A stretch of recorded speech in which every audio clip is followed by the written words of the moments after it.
name is Tim Owens. I guess I should introduce myself as a member of the X generation.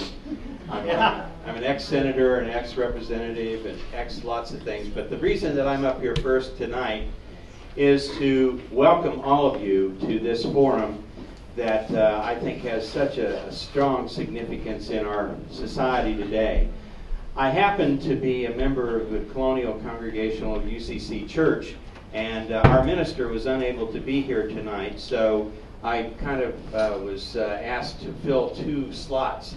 But I do want to welcome you on behalf not only of the church, which has been a very, very strong supporter for many years of the Mainstream Coalition, but also as a member of the Mainstream Coalition Board, which I'm one of the new members of. And Mainstream has a goal of looking for reasonable, moderate views of every issue and to make sure that people, neighbors, it's a moderate alliance of informed neighbors is what Mainstream actually started with.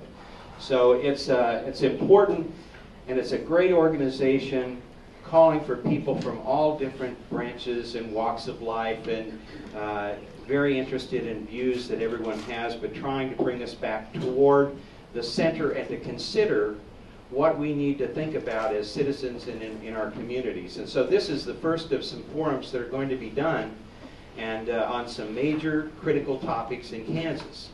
We're going to turn it over now to our moderator, and he's going to introduce the speakers for tonight. Joe Colantano is here to be the moderator, and Joe, we really appreciate you being here, and it's all yours. Thank you, Tim. My name is Joe Colantano. I'm a member of the Mainstream Board. First off, I want to thank Reverend Roberts, who isn't here because he's ill, for once again opening up his congregation's facility for us. Second, I want to very sincerely thank every single one of you for coming here to share your interest in Kansas and how it's governed, share and learn about what is happening in the judicial system, what the future may hold, and we all make better choices when we're informed, and that is what we hope to accomplish here tonight. We will have about 40 minutes of presentations by our speakers, whom I'll introduce in just a moment. Then we'll have questions that will take us up to about 8:20. We are pretty punctual, pretty rigid about making sure that when people arrive here, they know when we'll start and when we'll complete. We'll complete the question and answer about 8:20. Then there'll be several concluding comments, and we encourage anybody to just talk to your neighbors. We encourage you to visit our website, mainstreamcoalition.org. Before I introduce the speakers, I'll make just one comment. I'm not going to be a speaker tonight, but I'll tell you what piqued my interest in judicial selection. I'm an attorney, and several years ago, I received a card from a judge in Wyandotte County who was running for election. That card at the bottom said, "Your contribution will be remembered." And that bothered me. I'll leave my comments at that. Raise your hand or get the attention of the individuals who will be handing cards out, and write your questions down, and we will answer the questions beginning probably about 40 minutes into the presentation. Starting at the far end, I want to introduce a prominent Johnson County attorney, and I'll also have to add a personal friend of mine, Lee Smithyman. Lee is a partner in Smithyman and Zecora. He is a longtime, prominent, and very successful and well-respected litigation attorney. He is also the president of the Kansas Bar Association, and right now is deeply involved in the discussions that are going on in Topeka. To Lee's right, we have John Rubin. He is in his 2nd term in the Kansas House. He's a member of the Judiciary Committee and chairs of the Committee on Corrections and Juvenile Justice. He's an attorney and arbitrator and has served as an administrative judge. Immediately to John's right, we have Lynn Johnson. Lynn Johnson is an attorney in Johnson County, a well-known and respected litigation attorney. John is a partner in his firm, Shamberg Johnson, and he is bringing tonight experience as the chairperson of the Supreme Court Nominating Committee for 8 years, from 1993 to 2001. And then to my immediate left, whom you've already met, we have Senator Tim Owens, 24 years as a city council member, 11 years in Topeka, the most recent 4 years in the Senate. Thank you. I think I can just talk from right here. I think that will work probably best. I've been actually in the legislature the last week doing some testifying because there are bills out there right now to change the way we will select our judges. It needs to be closer? Okay. We need to, and the bills that are out there right now are two types. One is what they call the federal model, which would have the governor select the judge he thinks should be appointed, and then have that an investigation of a certain type by some lawyers that would really just say yes or no, they're okay or they're not, and then they would be passed on to the Senate, who would say yes or no, and be done with that. The second bill is elections. Elections of the type that Joe was just talking about here. Well, what is the methodology that we have right now? The method that we have right now is a method that we, as voters, enacted in 1958. We did it, and it's called merit selection. What it is it's a committee of 9 people. 5 of them are attorneys. Those 5 attorneys are actually elected by attorneys within the state. We have 4 congressional districts in the state, and the attorneys in each of those congressional districts elect, the attorneys elect 1 attorney that's running for that office, and then within the entire state there's 1 additional attorney elected as the chairperson. That's the job that was filled by Lynn for 8 years. 4 other selections are made by the governor. Those 9 then meet with those who apply to want to be a judge. And I'll be very frank with you, I'm very much in favor of this system, as you're going to see, and for the following reasons. No one knows attorneys better than attorneys, and no one can talk to other attorneys to find out who applicants are. The best single thing about this is it is so remarkably democratic because every single attorney in the state of Kansas is sent a card. And they can apply for this position. And all applications are received, and then they fill out application forms, and then the commission, the 9-person commission, will determine those that merit interviews. Typically 20-25 applications are received, and the committee determines that 12 or 14 deserve interviews. Those people are interviewed, those potential applicants. Those applications are remarkably detailed. They're 20 to 30 pages. Talk about the last 5 cases they had, the last 5 attorneys that they have, the attorneys that opposed them in those. They talk about the judges that they were in front of. They talk about their references and so on. The committee calls all the opposing attorneys, all the judges that they had cases with. They call people in the firm. There are hours, anywhere 20, 30 hours per applicant total to look at, to call and find out about each of those potential applicants. Their credit ratings are received. They contact the ethics office in Topeka to determine if any ethics complaints have been filed. They look at criminal records to see if there's any felonies, misdemeanors, anything of any type. After all that is done, there are substantial interviews, half hour of an interview typically for the 8 or 10 or 12 that merit that. And at the end of that, 3 attorneys, 3 of those applicants are selected. They go to the governor, and the governor selects the person that the governor thinks would be the best judge, and that person is selected as a judge. This has one remarkable democratic feature that is so important to our balance of power between the three co-equal branches of government. It provides for an independent judiciary. The governor does not control who the judges are. The control is really through this process of determining exactly who will be the best. And typically, and Lynn's going to talk more about this because he was, again, the chairman for 8 years. I perform a similar role because I did this in Johnson County, and we do have the same system, using the same procedures for our district court judges in Johnson County. And I can tell you the goal when we do this, and we just got done doing it this last Friday, as a matter of fact, for several judges. Our goal is to make sure that the governor cannot make a mistake. Make sure there's 3 really good ones.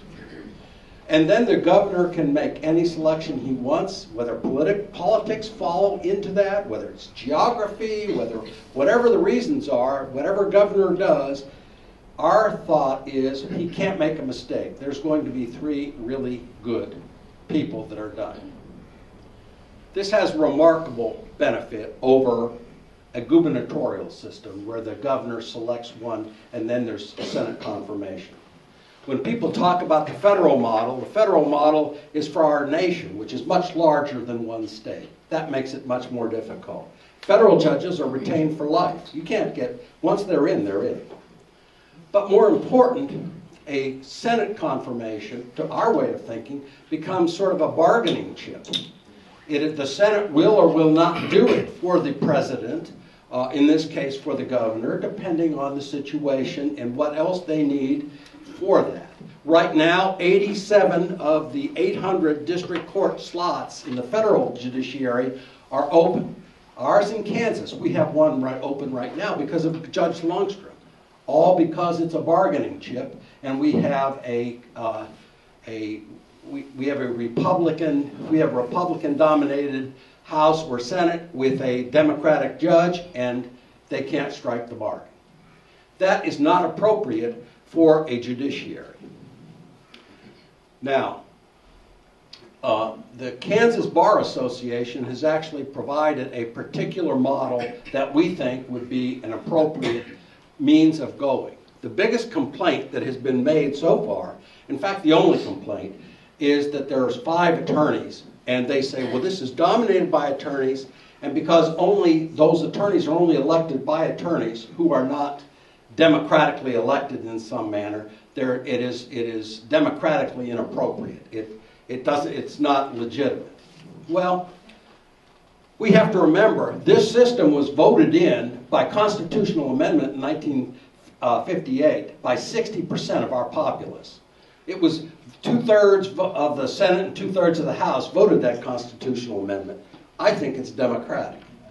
And that said, the Kansas Bar Association feels it is so important that attorneys have some role in this, and that this process is so important that we continue it rather than elections, for the reasons told by Joe Colantano, or governor's election with Senate approval.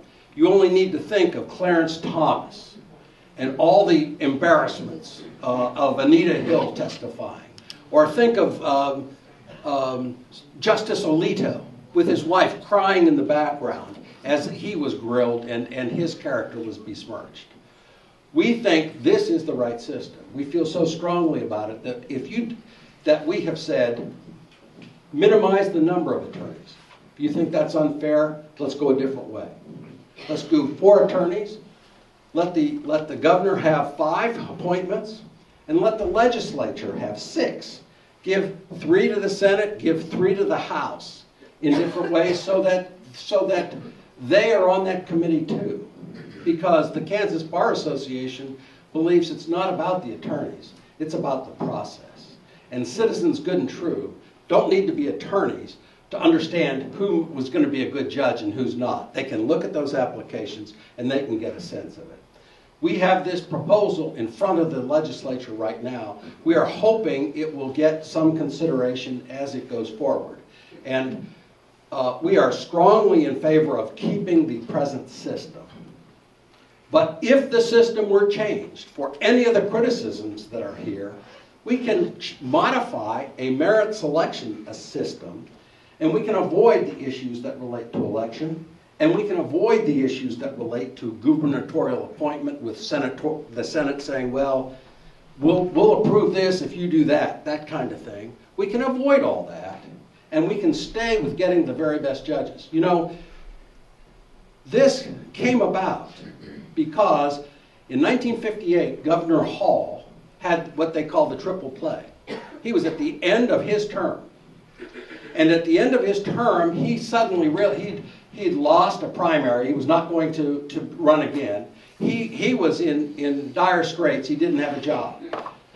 At the same time, Justice Smith of the Supreme Court was sick and was going to have to resign.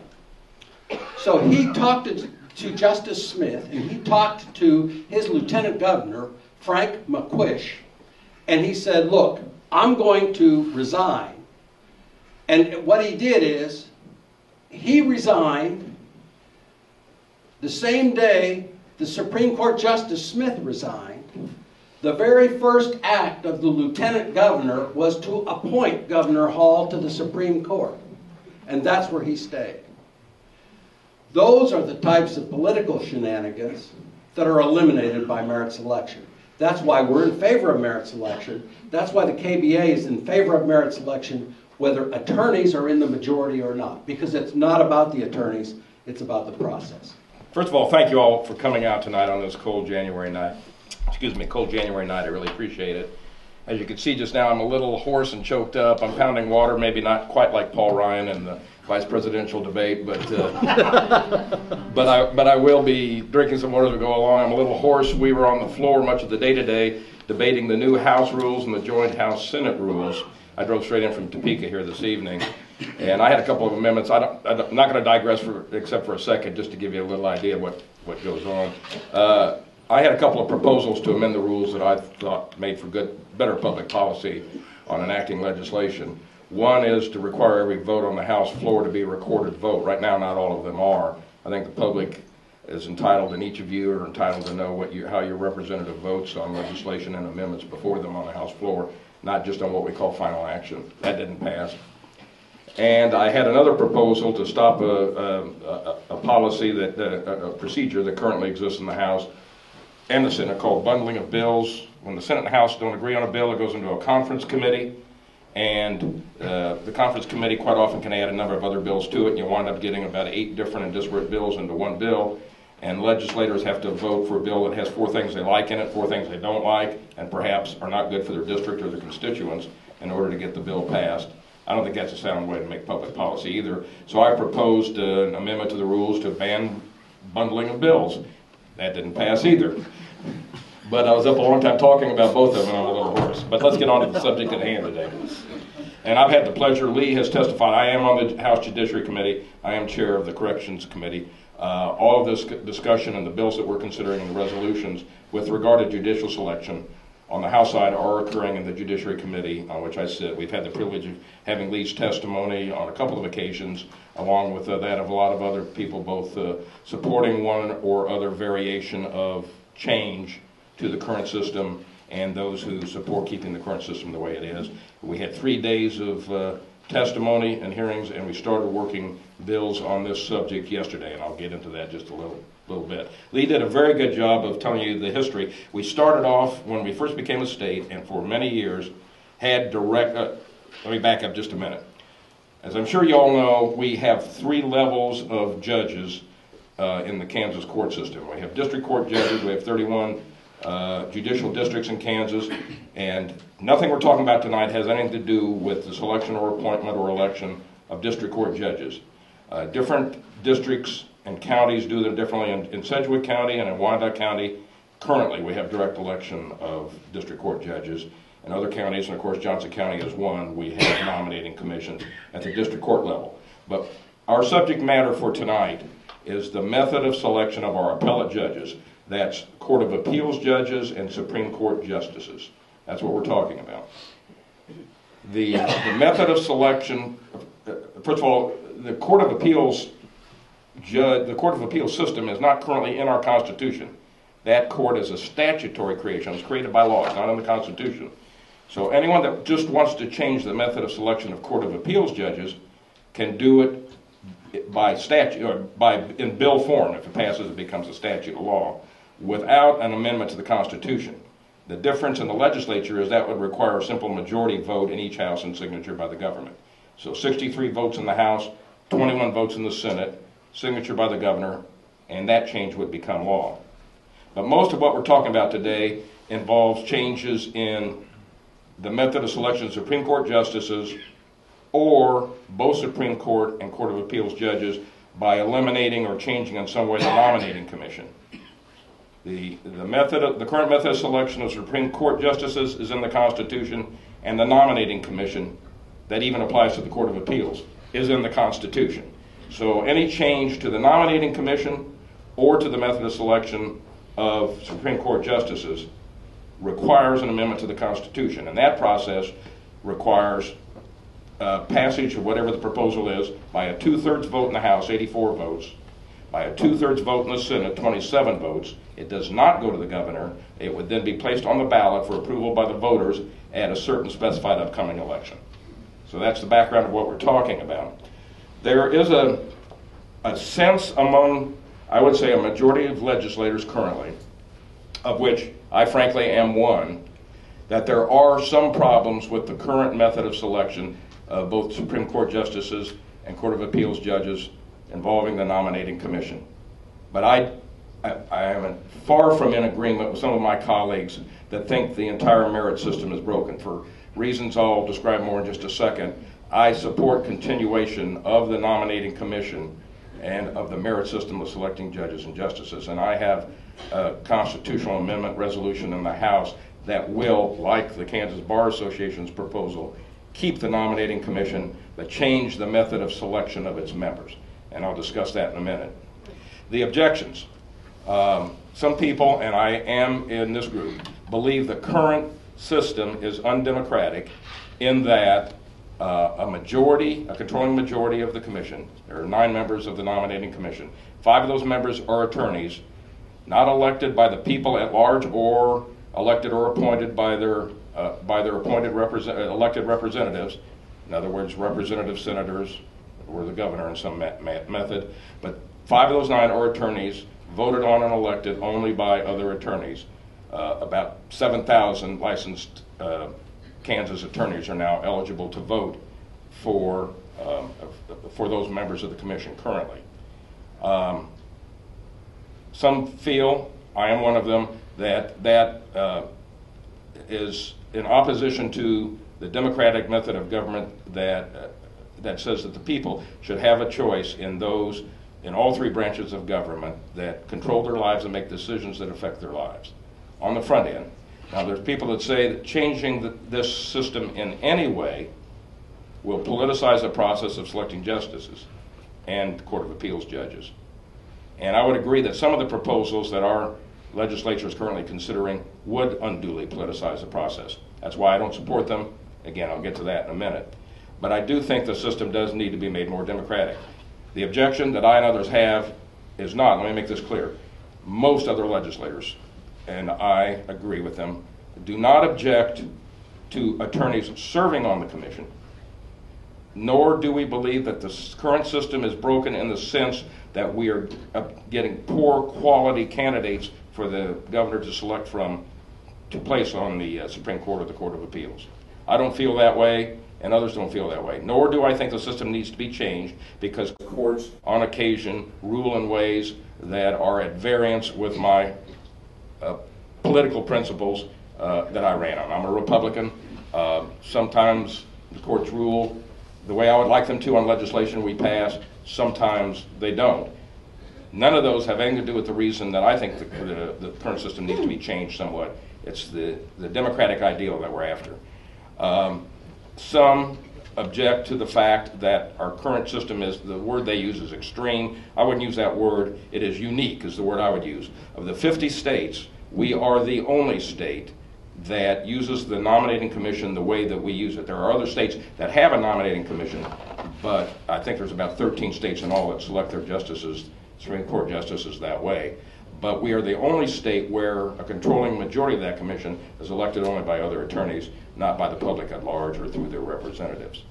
And some people object, and I don't object to this principle, but some do, that it is unduly secretive. The votes taken by the commission that place the candidates on the slate, the 3 candidates on the slate from which the governor selects the appointee to the court, is taken in secret. It's not available to the public. I think it should stay that way, frankly. But nonetheless, none of the proposals we're discussing are going to change that in any way. No proposal I've seen addresses that issue for those that have that objection, which I don't. All right, let me get to the specific legislation in interest of time now. The first, and I'm going to speak of about which I'm the most familiar, and that's the House legislation. There are Senate proposals that, for the most part, mirror these House proposals, but there are some degrees of difference, and I'm not fully familiar yet. I haven't seen some of the Senate proposals. Lee has been over and testified in the Senate committee as well, and he actually knows more about some of the Senate proposals than I do. But in the House, we have 4 proposals to amend the Constitution and 2 bills just to change the method of selection of Court of Appeals judges. And they can be grouped in the 3 categories that Lee briefly mentioned. Direct election of appellate judges and justices. That would remove the nominating commission and have direct election. Or what's called the federal model, eliminating the nominating commission and having the governor make his appointment after receiving whatever advice he or she chooses, subject to confirmation by the Senate. Shorthand term for that is the federal model. And then keeping the nominating commission in some form, but changing the method of selection or composition of that commission. And that is what the Kansas Bar Association's proposal is and what my proposal is. The direct election proposals for the Court of Appeals, it's House Bill 2019, for the Supreme Court and the Court of Appeals together, amending the Constitution, that's House Concurrent Resolution 5003.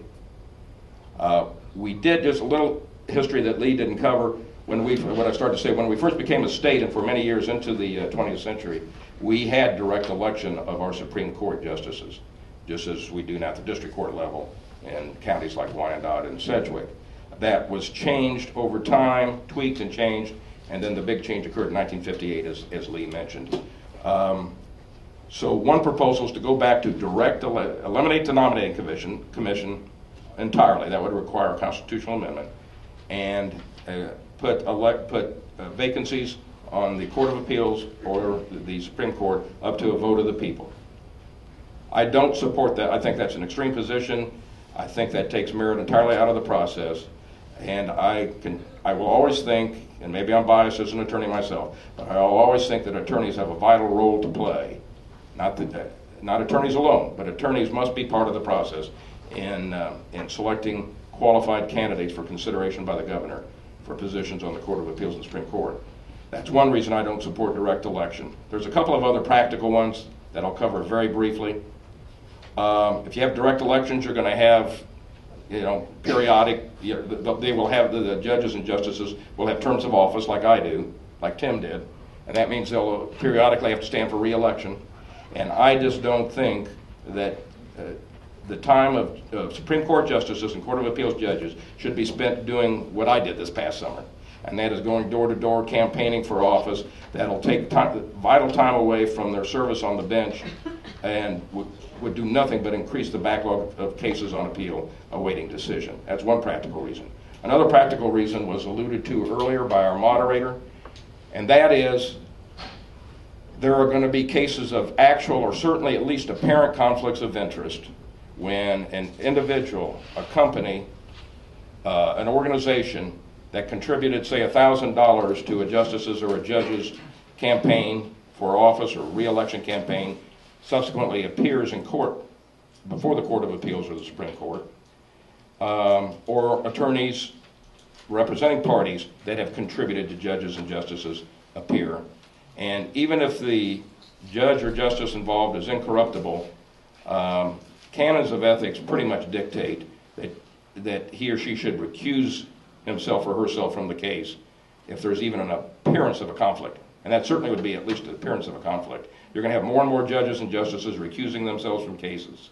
And that is going to also increase the backlog of cases awaiting hearing and decision at the appellate level. And there are other reasons, but that's why I have not and will not support direct election of judges and justices. Nor is my favored change the change that actually passed out of Judiciary Committee just yesterday and has come to the House floor. That's House Concurrent Resolution 5002. That is the federal model, which still abolishes the commission, and as we discussed before, has a process whereby the governor would make his or her selection to fill a vacancy on the appellate court or the Supreme Court based on whatever advice he or she seeks, subject to Senate confirmation. Because that eliminates the merit system of selection, because it can possibly at least eliminate attorney involvement or advice in the decision, depending on who the governor chooses to consult. That's not my favored process either. My favorite process is to keep the nominating commission, but to make the method of selection of its members more democratic. You've heard the Kansas Bar Association's proposal. Mine is a little bit different. It's House Concurrent Resolution 5005. It is still in Judiciary. I'm going to work hard to get it out and work maybe to negotiate compromises so that we can have a unified approach. I'm hopeful that I can get the Kansas Bar Association's eventual agreement for what we hammer out, and maybe a combination of the bar's proposal, which, by the way, is House Concurrent Resolution 5004 and my 5005. What mine does is it keeps the nominating commission, but changes the method of selection so that there will still be 9 members.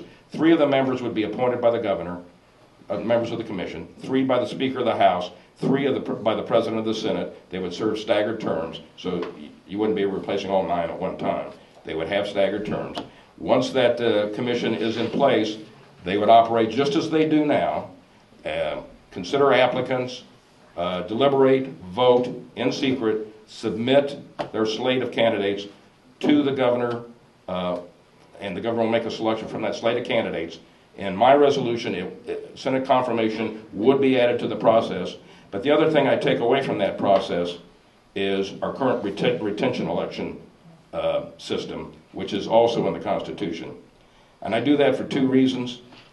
For those that are concerned of the undue influence of politics, what concerns me most with regard to the independence of the judiciary is politics once the judge or justice takes the bench. I don't think any judge or justice should have to be looking over his shoulder or her shoulder toward any sort of election, either direct election or retention election, at the time they're deliberating on and deciding cases. I'm not suggesting that alters any judges or justices' honest deliberation and decision on cases, but nonetheless, it introduces an element of politics into the judicial system after the judge or justice takes the bench, and I think that detracts from the independence of the judiciary. And the other reason I'm against retention elections is because the system we have in Kansas is pretty much meaningless. We have never voted, we the people of Kansas have never voted not to retain a Court of Appeals judge or a Supreme Court justice. And if I can give one recent example, Judge Richard Green, the former Chief Judge of the Court of Appeals, God bless him, may rest in peace, passed away this past fall, August or September, and the voters nonetheless in November voted by 70% to 30% to keep him on the court. That is how uninformed many voters are about the retention election system. So I would do away with the retention election system like the federal model under my proposal. Once judges or justices are selected and confirmed by the Senate, they're in for life, depending on good behavior. So those are my proposals in brief. If you were to ask me to handicap, my time's about up here, and I'll be happy to answer questions about any of these proposals later. As I mentioned, the one that has passed out of Judiciary Committee and is now on the floor of the House is the one that is the option that eliminates the nominating commission entirely and provides for the federal model, gubernatorial appointment, Senate confirmation only. As I say, it's not my favorite system. I think we're just getting started on this. I think there's going to be a lot of negotiating. It is my hope at the end of the day that a composite of the KBA's proposal and mine, retaining the merit system but altering the method of selection, is the one that will prevail at the end of the day. And again, I can answer more questions during the question and answer period. Thank you all very much. You know, you heard my friend John here say that he has absolutely no problems with any of the judges or Supreme Court justices who have been recommended to the governor over the years with the system that we have now. And if you would ask anyone who seems to be either partially in favor or against the current system, if they know of any issues or problems or bad judges or bad justices, they'll say no. Then what are we spending all of this time, effort, and money for anyway? There are many more important things in the state of Kansas than changing something for no apparent reason. Are there 5 lawyers and 4 lay people on the Supreme Court Nominating Commission? Yes. Has that produced some aberrational, wrong results? No. So I think the first thing we have to look at, and I appreciate John's in politics, so he has to handle it from that standpoint, but that's the very reason we've got to stay completely away from modifications to the system that would generate even more politics. Let's see now. Let's give the Speaker of the House 3 appointees. Let's give the President of the Senate 3 appointees. Let's give the Minority Leader 1 appointee, so gee, the poor minority party can have at least 1 person. And then let's give the Minority Leader in the House 1 appointee. And then let's let the governor appoint 6. And oh, by the way, the lawyers who are practicing in front of these judges and justices every day representing their clients will give you 4 out of 15. Well, maybe that sounds good, but it is going to politicize this commission when it's not politicized now. And I can speak from experience. You know, I was the chair of the Kansas Supreme Nominating Commission for 2 terms. One of the proudest things I've ever done in my life as an attorney. Because we worked very hard together with the 4 lay people who had been appointed by, parenthetically, when I first was elected, there were lay people appointed by Governor Finney, who's a Democrat, and then Governor Graves was elected, and there were lay people appointed by Governor Graves, a Republican. And there were lawyers who were elected from their congressional districts who were Republicans and Democrats. But you know what? Because of the seriousness of what we were doing, and because at least Governor Finney and Governor Graves chose not to appoint people who were just going to come and do their bidding, we had commissions who worked together very hard every time we had to replace a member of the Court of Appeals or the Supreme Court. There's an excellent opinion piece by Chief Justice Lawton Nuss in the, I think, the Lawrence paper. And he spoke about how the first time he came before the commission was in 1995. I was the chair then. I remember him. There were 29 other lawyers or judges who applied. 29, 30 people. They all had to submit lengthy applications. They had to undergo background checks. They had to release information about their finances. They had to do so many things. They had to give us all of their writing. And then we started making phone calls. And I would assign different members to call and do their background work, and I know it would take on average of 2 or 3 days of the commissioner's individual time to do these background checks. And they called lawyers, and they called judges, and they called people in the communities. And then we had an interview process. And then we went about the process of figuring out the best 3. And as Judge, now Chief Justice Nuss says, he didn't make it the first time. So he went back and he did more work, wrote more articles, expanded his law practice, came back again and still didn't make it. And then eventually he did. I can tell you that that's what this is all about. It's making sure that the 3 people, the 3 lawyers, judges that are submitted to the governor are the best that our group could do. Were we perfect? Of course not. We're people. But one of the things that I inherited from the chairman before me, and who I passed on to the chairman after me, and the current chairman follows, there is absolutely no discussion of party politics, period. And you can believe that or not believe it, but it's absolutely true. We never knew whether in this case, 30 people, 30 judges and lawyers, were Republicans or Democrats. We might have known it if we knew that person, but we didn't know it in terms of it being an issue. And if any layperson or any lawyer on that commission, first time we got together, said, you think this is Republican or Democrat, we're not going to talk about that. And I know as a result, one time we sent 2 Republicans and a Democrat, turned out, to Finney. Another time I think we sent 3 Democrats to Graves. I mean, but who cared? Because we knew we were sending the very best. And with regard to the undue influence of the lawyers, I was the chair for 2 terms, 8 years. There's a judge who's now in the Court of Appeals who came before our commission at least 3 times. I knew him personally very, very well.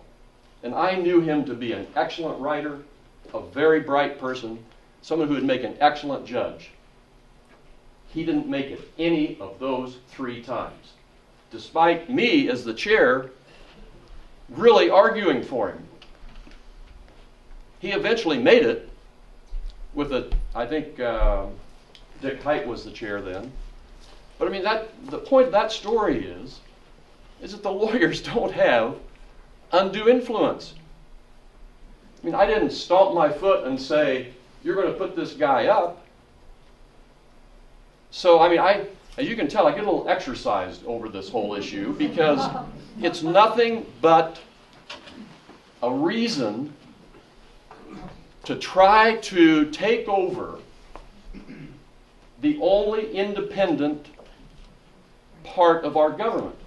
If you go back to when we started our U.S. government years ago and our individual constitution, the judiciary was always supposed to be a strong, independent judiciary. Independent, meaning independent of political sway or pressure. And it's that independence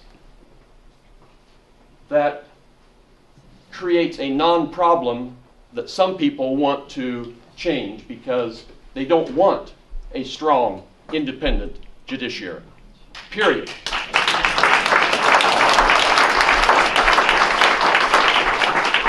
Two other points. Somebody mentioned 13 states. Actually, there are 34 states that have a merit system. Every state around us, Missouri, which started it all, because they got tired of Pendergast and others, making sure who was the Supreme Court justice, Oklahoma, Colorado, and Nebraska all have merit systems for appointment for the Court of Appeals and the Supreme Court. Similar to ours. And 34 states do. Part of this system has to be retention, which I disagree with John about. I think retention is good. I don't want elections, but I think retention is good. But it's only good if the Kansas Commission on Judicial Performance, how many of you know that there's a Kansas Commission on Judicial Performance? Okay. The Kansas Commission on Judicial Performance, something that the KBA and other lawyer groups have been promoting for years and years and years because of the complaint that how do I know how to vote on these judges in retention? So you need to have a commission that talks to other judges, to litigants, to lay people, to lawyers, etc. So it was created in the 2006 legislature. And it started off doing a great job. Guess what? It's been defunded. Defunded.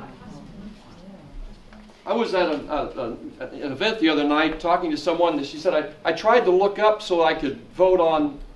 I said, you know why? Because essentially the Brownback administration and his folks defunded it.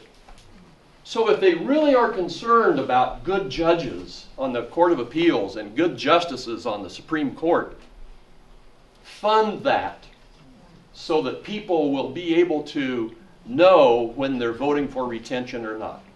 Because I happen to think that the merit system, 3 lawyers, some of whom may be a judge already, being submitted to the governor interviewing them. And by the way, I know that when Bill Graves was governor, he interviewed every one of those people. When Kathleen Sebelius was governor, she interviewed every one of those people when they came. I happen to know that Governor Brownback doesn't. You know, I can't say that he never has, but I have talked to people who have been interviewed by his staff, not by him. The point being, if you're really interested in a good judiciary, make sure you have a Commission on Judicial Performance that you fund. Make sure you interview the 3 lawyers who come before you as a result of the commission. And make sure that you aren't creating some issue where there is no issue. I apologize for being so sort of out there about this, but and maybe it's because I served on. If you talk to any of the lay people, Sue Bond would be a good example from here in Johnson County. If you talk to any of the lay people that served when I was there, either Republicans or Democrats, or any lay people that served under Dick Height as chair, I think you would be told the same thing that I'm telling you. They worked hard. I mean, we would have 2 days in Topeka interviewing these folks. We developed a camaraderie. We would have, dinner together, and it was a wonderful group of people dedicated to one task. And that's what we should stick to. Well, first of all, I want to say this. I want to tell you that I'm very appreciative of the gentlemen that you've heard speak so far. The caliber of these folks is commendable for the folks that got the panel together. Makes me feel like E.T. in the closet. But I do want to specify that Representative John Rubin, I can tell you after the 11 years that I drove back and forth to Topeka every day, and when you spend an evening like he's dedicated tonight after the kind of days that I know that he puts in Topeka, I really appreciate him being here and being willing to participate in the panel. Thank you.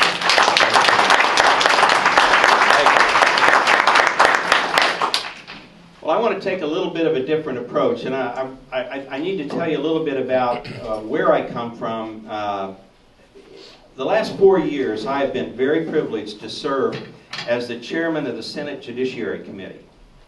The Senate Judiciary Committee was the committee that dealt with these kinds of issues, with judicial selection and that sort of thing. in those years, I can tell you the Judiciary committees have more bills than any other committee anywhere else in the legislature. I handled over 380 bills in the 4 years that I was there. And there were very few that I took the privilege of the chair to not hear. And I think I had a pretty good reputation for that. But one of them that I did not get out was the judicial selection bill, because I thought it was such an egregious imposition on the people that I could not in good conscience let that go forward and have a further debate outside of the discussion that we had. I was criticized heavily for that by the governor in particular. Now, I'll tell you, there's a little expression that we have in the legislature, and it's, the issue isn't always the issue. So what you've heard tonight is an explanation of the process. And that process has been in place now since 1958 for the reasons that Lee Smithyman pointed out. So we've had a process that's worked pretty well. It's worked well enough that we haven't overturned any of those judges, but a lot of the problem with that is the people don't know any of the judges, and what you'll find if you look at the statistics, and I've actually done this, if you look at the number, what the percentage vote is to retain attorneys or retain judges, you will find that almost invariably between 60 and 80% vote for retention, and between 40 and or whatever the rest of it is, they vote against them. So if you look at that, you can tell there are people who just go in, and I've talked to people who say, I'm just going to vote against all these judges. I don't know who they are, but they can't be good. And I've heard people vote, well, I don't know anything about them, so they must be doing okay, so I'll vote for them. That's a sad commentary about what we have in our system, about how we look at where people are voted on. But at any rate, what's the issue that we really got to here? Why now? I practiced law here for 38 years. I was involved very heavily in court practice out here in Johnson County. I have observed the different ways that we select judges at the district court level and at the appellate level. I've been involved. I was on Mike Hayden's staff in Topeka when he was governor. I was the general counsel at SRS. I've been involved at all sorts of different levels. Why, all of a sudden now, during this administration, are we so concerned about judicial selection? This came up 2 years ago with this governor. Now, where did it come from? Why now? Well, I'll tell you what. The issue came up back in 2005. And that issue was a case that involved the financing of our schools. It was called Montoy. If we had not had the Montoy case, we would not be here tonight. We would not be having this discussion, in my opinion.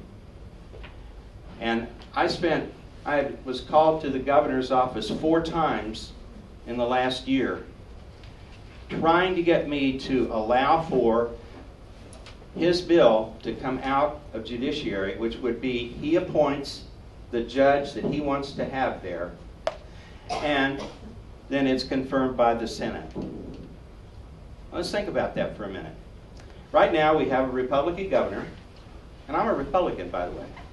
We have a Republican governor who wants to appoint who he wants to be the judge, and then send it to a Senate that right now the numbers are 32-8, Republican and Democrat. Do you think that anything that would be sent to that commission would not be approved by the governor, or by the nominating committee, or the committee in the Senate, the confirmation committee? I can tell you it'd be very difficult for members of the same party as the governor to make that decision. Politically, it would be very untenable. So there's a concern there. Now, what would happen if it was 8 years ago, or in the future if we had a Democratic governor? And yet, we have historically had a very heavily Republican legislature. Only in 1912 did we not have a Republican legislature in Kansas. 1912. Now, one of the houses was taken over by the Democrats, and that was back in the early 90s, but that was one of the houses. It wasn't the Senate. Okay, suppose you had a Democrat governor who then proposed that one person that they wanted to see put in, politically or not. They proposed one. And it went to the Senate Confirmation Committee, heavily Republican. I think what Lee Smithyman said was, if you got that kind of a system, you'd probably have nobody appointed or confirmed, and you'd have a vacancy on the bench. How long could we stand that in a state? We're not talking about a national situation with hundreds of judges. We're talking about 31 judicial districts. Some of them have trouble sometimes finding enough people to fill those slots anyway. So what we have is a situation where if you were to address the situation that the governor wants, to change the way that we do business in selecting judges so that he appoints like the federal model, and it's confirmed by the Senate, I would venture to say we will never have an ability to have any say about who our judges are. It will be political. I'm not in favor of that. I believe in the independence of our judiciary as much as I believe in anything else in my soul. If we don't have that, we have no check and balance against anything that we have in the legislature.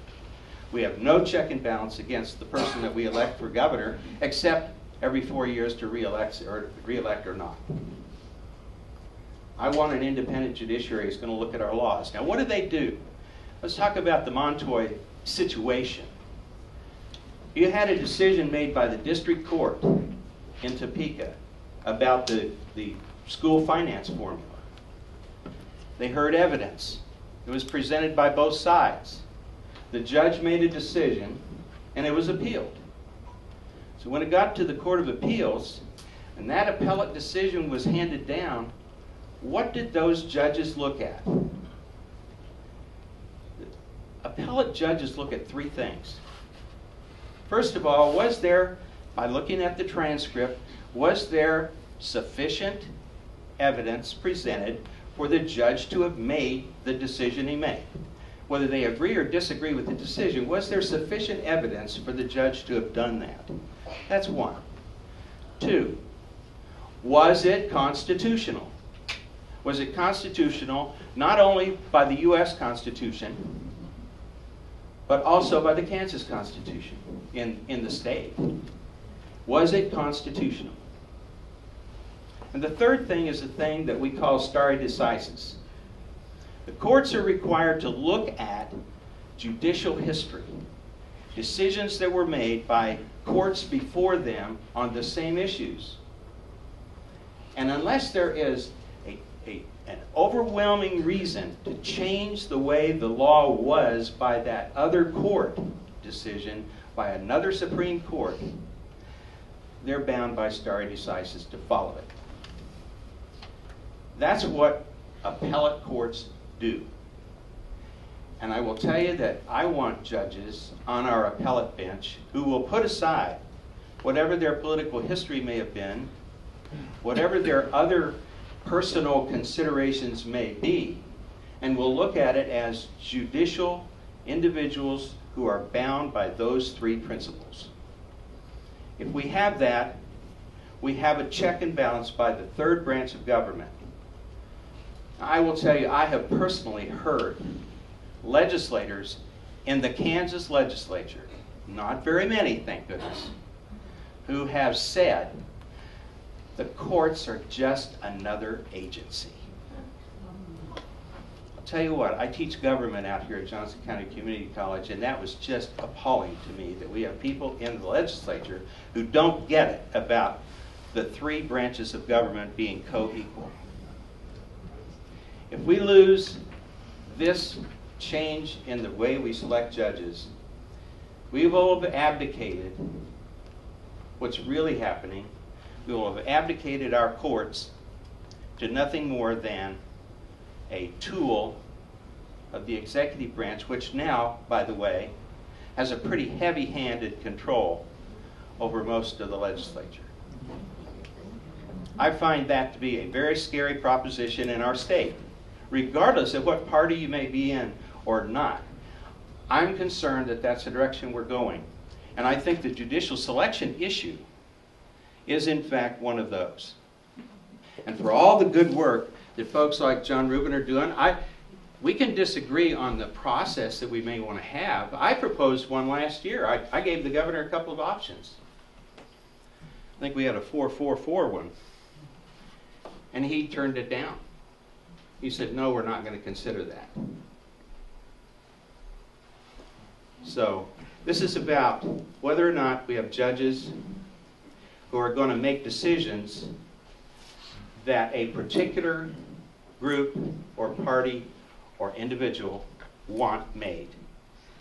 And when they disagree with it, what do? Throw them out, change the system. And we change the system so that one person has a strong say in who that person, who the judge is going to be. That's as wrong as I think we can get. And you can tell I'm pretty passionate about it, and I will continue to be there. I wish the legislature well. I hope they do the right thing for the people of Kansas. The right thing is to keep the merit selection process. Now, what I'm going to suggest to you is that the biggest concern I have is that we have an uneducated populace. We have people that will go and vote for what? They have an R or a D after their name? Uh-huh. They go and they vote for just, well, I don't know anything about them. They must be all bad, so I'll vote no for all of them. Or they must be all good, and I'll vote yes for all of them. They don't really take the time to pay attention to how important this is, because it's extremely important for the judges to make the right decisions for us as a populace.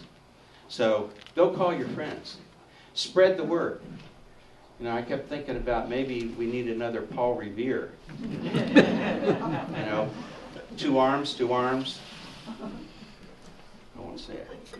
Yeah, I will. The Brownbacks are coming.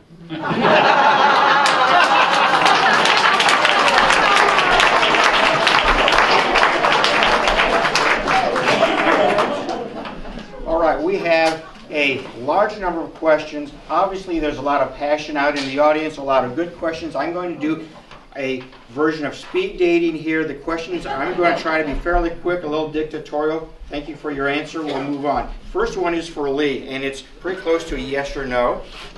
Maybe not. Did the total Kansas Bar Association membership vote on the KBA's decision to support changing the system? If not, did the board vote? The board voted, and the vote of the board was a resolution. The resolution said, we support the merit system independent of how the particular committee members are selected. That was the entire resolution. That resolution was by the 12 members of the Board of Governors that represent the 7,500 attorneys within the state. Since that time, 20 bar associations across the state have on their own gone forward, and they have passed identical resolutions. Because again, the reason essentially that this is being brought forward is not really because the system needs change. We totally agree with Lynn Johnson. It has worked beautifully this entire time. The problem is, with Governor Brownback and with others, there has been attacks every 2 years on a regular basis. And there's only one criticism that they can come up with, that there's too many attorneys on that board. We know that the process is the important thing. And just like Lynn has said, no one intimidates anybody. It's all about, and the lay people have just as good a shot at selecting the right people as anyone else. So we want to make sure this process is there, because that's the only way we keep an independent judiciary. Next question is for Lynn, and it is, how many times during your 8-year tenure did the split on the votes come down to lawyers versus non-lawyers? Never. And the reason is because once we would finish this whole process and we started then discussing the candidates, we'd go through what you might expect. First of all, I'd say, okay, we've got 25 we've talked to. We want to vote on all of them, and usually it was no. We'd narrow it down to maybe 10 or 15 or so. Then we'd start the process, and everybody would write down their top 3 names. We didn't, and then we would see what that resulted in. And sometimes it would take 2, 3, 4, 5 ballots before we got to the top 3. So I really never knew, who was voting for who. So the answer, no. 2 questions for Representative Rubin. One of them is, do the proponents of change in the House have enough votes for a 2/3 majority? And the other question is, if the retention vote is removed from our system, what would the option be if a judge then becomes politicized or simply inept? Thanks for the questions. I'll stand up, although you'll notice there's not too much difference in my whether I'm standing or sitting. Okay, first question, are there enough votes for a 2/3 majority? That's a very good question. I'm not telling you all any news that you don't already know from the most recent election. The Kansas Senate is not only slightly more Republican, but much more conservative after this last election. Kansas House, my take is, might be a little bit less conservative than it was 2 years ago based on the most recent elections. We have 55 freshmen in the Kansas House. So this question on this or any issue depends a lot on how all the freshmen are going to vote, and that's still a question in progress as to where they might come down on this issue. I will say, and I will say, don't kill the messenger on this one, but I think that a change in the system is inevitable. I think it is going to pass. Some change is going to pass with a 2/3 vote. That's why it is my goal, working with the Kansas Bar and others, to make sure that what does pass does keep the merit system in place. I think it's important that we oppose the more, I will use the word, extreme proposals that are out there that will eliminate attorney involvement altogether, that will eliminate a merit selection altogether. I think my proposal and the Kansas Bar, or some combination thereof, will do that. So that's why I'm saying, if change is coming, and if you ask my opinion, I think it is inevitable, we've got to make sure it's the right kind of change, not the wrong kind of change. On the other question, just very briefly, the other 2 points I'll make on it. Why? Because I know a majority, my respected colleague, Mr. Johnson, and others have indicated some things that a large majority of my colleagues would disagree with, just because there isn't necessarily a strong feeling in the legislature that we have people on the bench, Supreme Court level or the Court of Appeals, that are not qualified.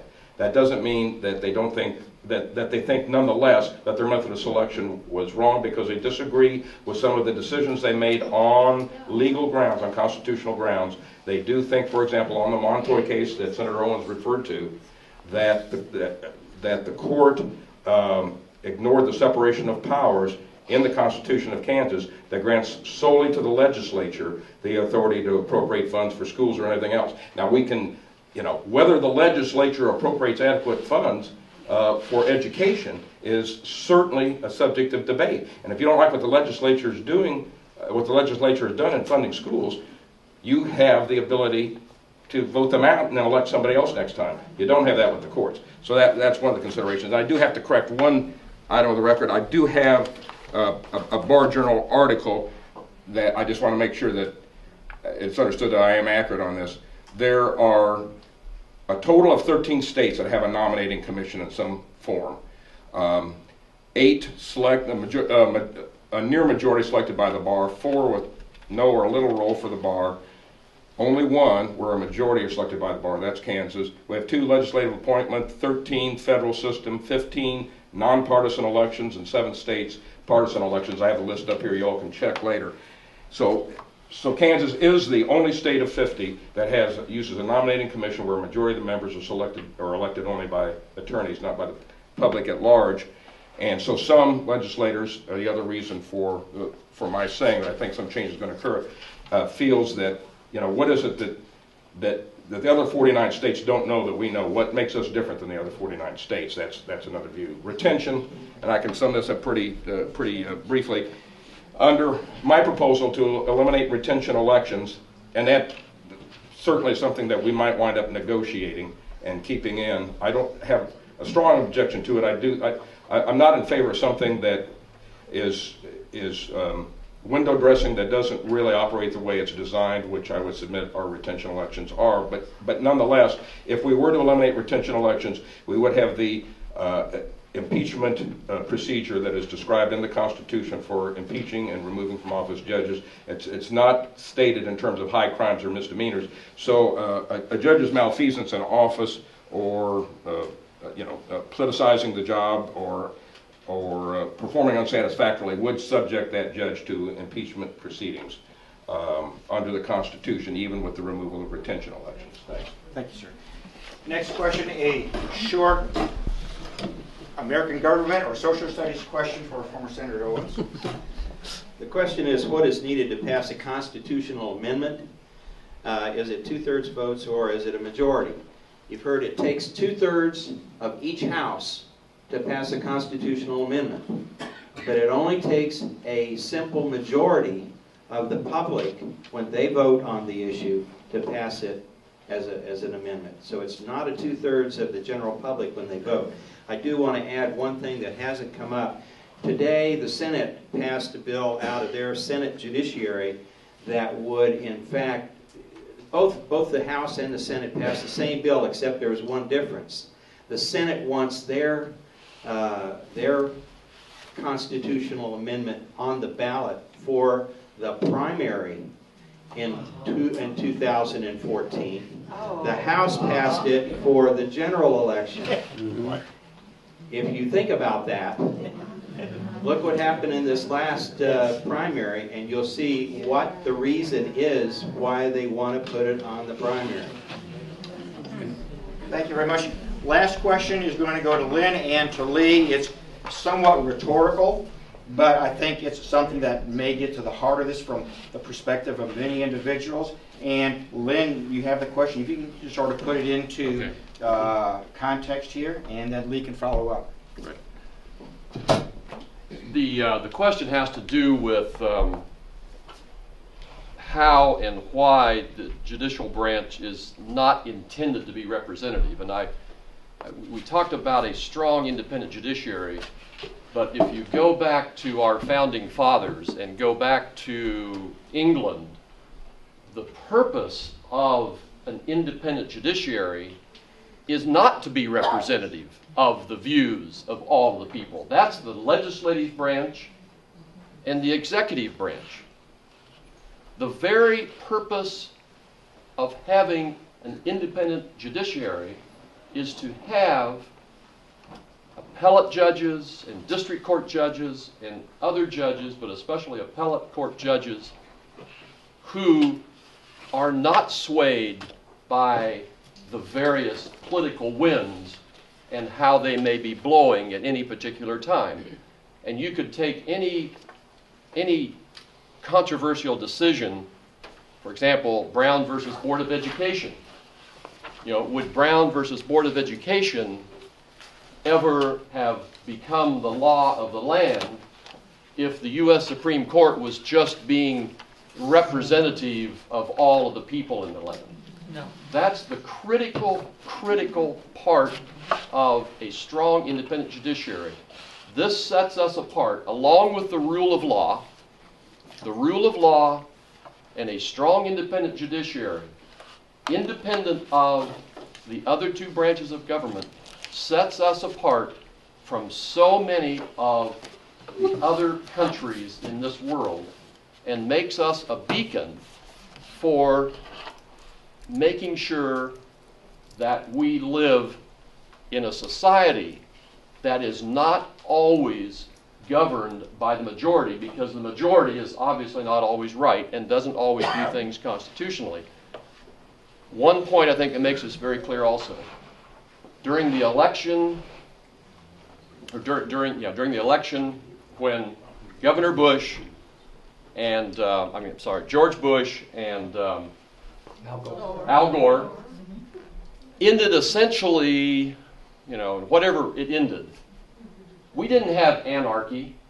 We didn't have, anything other than both candidates said, we're going to submit this to the courts, and the courts made a ruling, and we abided by it. That demonstrates both the rule of law and the independence of the judiciary. Whether you agreed or disagreed with the Supreme Court's decision, it was a decision made by our Supreme Court, and we all abided by it.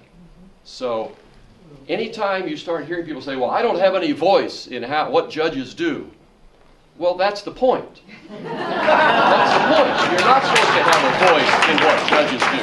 And when the governor says, I want this because I want judges to do what I want them to do, that's really what they want. And the reason this has just come up, I've been practicing law since 1970, an eon. This hasn't ever been an issue in Kansas until now. I echo everything that Lynn just told you. But I think of it in terms of sort of the tyranny of the majority, if you will. And the purpose of our courts being independent and our judges being independent is because they are the guardians of our civil rights.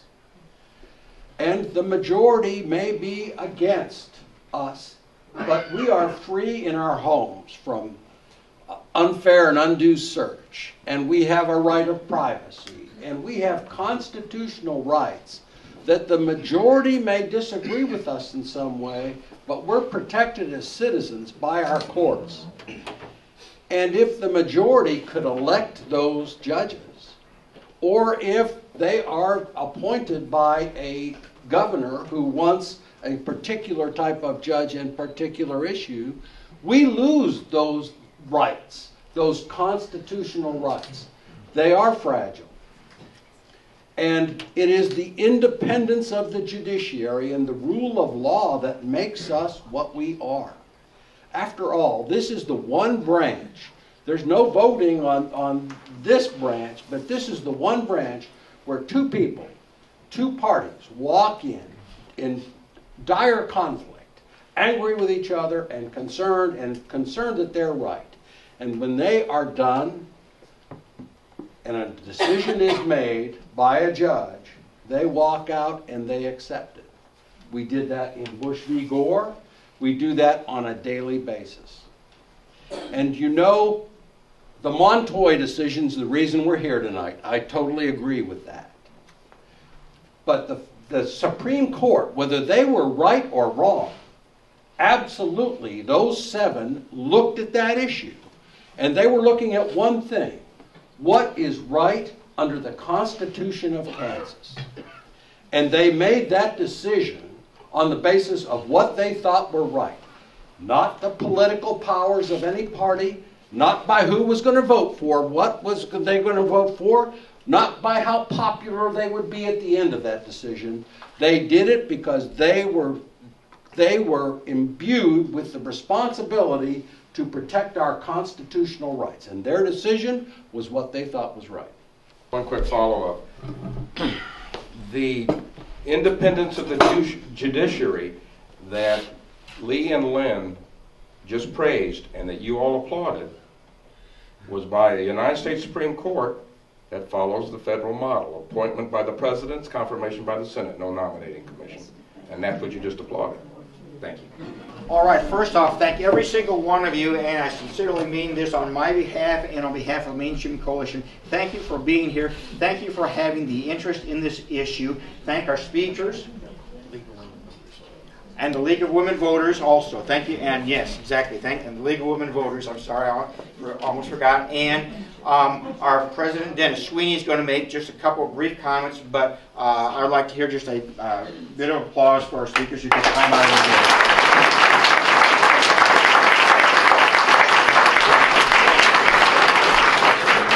My name is Dennis Sweeney. I'm the president of the board at Mainstream, and first of all, just wanted to thank everyone for coming.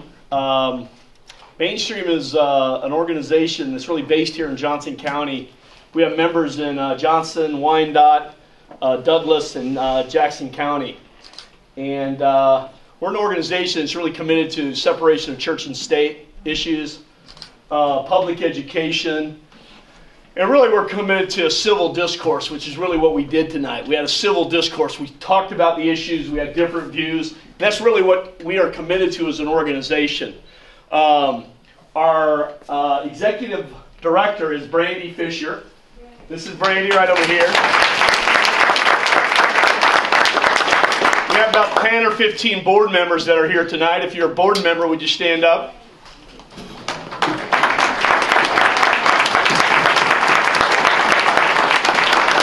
And our program committee, run by Lynn, did a great job on this. And Kathy Cooper, thank you very much. Brandy's going to mention a few things we have upcoming, just so you know. Okay, well, thank you everyone for being here tonight. It's, I think, a real testament to our current political climate that we have over 140 people here talking about judicial selection on a really cold night. So thank you all for making this event a huge success, and to Janice and Joe for chairing this night's program. Our next program is February 28th. It's going to be on public education. So we touched on that tonight. There's so much more going on with the court ruling last week and with the governor's budget for a zero increase in funding in the next year. And it would be my greatest goal to have double this many people here on February 28th. Of course, I'm saying that as a parent of school-aged kids who moved to Johnson County for our great public schools. So please come back on February 28th. We'll be having the head of the Kansas Policy Institute, Dave Trabert. If you know, if you're following that, you know that's going to be interesting. And we'll be having Dr. Triggs, who's the superintendent of Blue Valley Schools, speaking about school funding and kind of countering the Kansas Policy Institute's information that they're putting out. So it's going to be interesting. Mainstream's about dialogue and good government and rational thinking, and we encourage all of you to continue the conversation and join us across the street at Tavern in the Village for more dialogue. I hope some of our panelists will be able to, except maybe Lynn, who's not, who came out to strike up as well, and will join us across the street so that we can continue and talk a little bit more. But thank you so much. And yeah, the final thing I would ask you folks is to become a member of Mainstream. Mainstream, as I was saying, is an organization that's committed to the separation of church and state, political, civil discourse, and we consider ourselves a rational voice in irrational times. And your membership is what enables us to do the things like we did tonight, to have this program. We have speakers that come into town, authors of books. We do a voter's guide. We have parties. We have get-togethers. We send out lobbying. We send out emails, lobbying alerts. So I would encourage you to take a look at becoming a member tonight. There's paperwork in the back. There's paperwork on the sides. If you're interested in becoming a member, raise your hand. We'll get you the paperwork. Membership is what enables us to do what we do. It's a very important part of our organization, and I would really appreciate and encourage you to consider joining tonight. Thank you.